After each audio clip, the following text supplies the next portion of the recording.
যাও। কি হলো তোমার? কি করছো এটা? এগুলো নিয়ে যাও। নাও ধরো, এটাও ধরো। আরে এসব কি করছো তুমি? যাও, তোমার মাকে গিয়ে বলো তোমার জামা কাপড়গুলো ইস্ত্রি করে দিতে, আর তোমার জন্য রান্নাও করে দিতে, তোমার টিফিন গুছিয়ে দিতে। আজ থেকে তোমার মা তোমার সব কাজ করবে, আমি তোমার জন্য কিচ্ছু করতে পারবো না।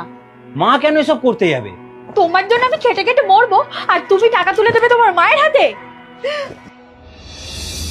মা, এই টাকাটা তুমি রাখো। এত টাকা? এত টাকা কিসের বাবু? এই মাসে আমার প্রমোশন হয়েছে, তাই এই মাসে প্রথম মাইনেটা আমি তোমার হাতে তুলে দিলাম। দূর বোকা ছেলে, এতগুলো টাকা নিয়ে আমি কি করব?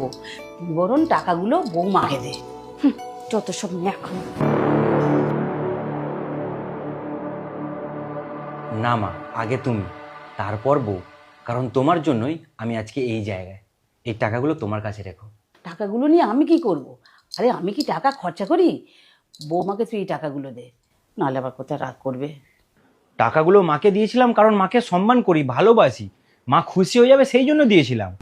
ভালো করেছে তো, তোমার মাকে তুমি যত খুশি ভালোবাসো। আমি আজকে এই বাপের বাড়ি চলে যাব, তারপর থেকে তোমার মাই তোমার জন্য সবকিছু করে দেবে। আর আমি চলে গেলে তো তোমার মা এমনিতেই খুশি হয়ে যাবে, কারণ সব টাকা তো তোমার মা পেয়ে যাবে। মুখ সামলে কথা বলো পায়েল। আমি টাকাগুলো মাকে দিয়েছিলাম কারণ আমি আজকে যে জায়গায় দাঁড়িয়েছি সেটা মায়ের জন্য।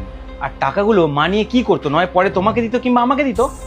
দ্বিতীয় দিন এই ধরনের যদি কথা বলো, আমি নিজে গিয়ে তোমাকে তোমার বাপের বাড়ি দিয়ে আসবো। বুঝতে পেরেছো?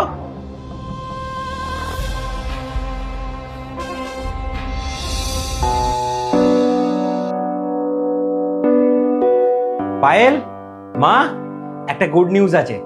আমার প্রমোশন হয়েছে। সত্যি? এটা খুব ভালো খবর। তার মানে তোমার মাইনে অনেক টাকা বাড়বে। হ্যাঁ, আমার মাইনে ডবল হয়ে যাবে।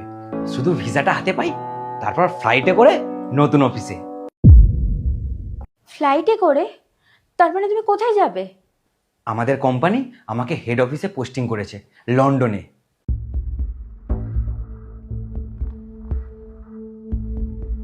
শোনো না, খুব জোর খিদে পেয়েছে, তোমরা খাবার রেডি করো, আমি ফ্রেশ হয়ে আসছি।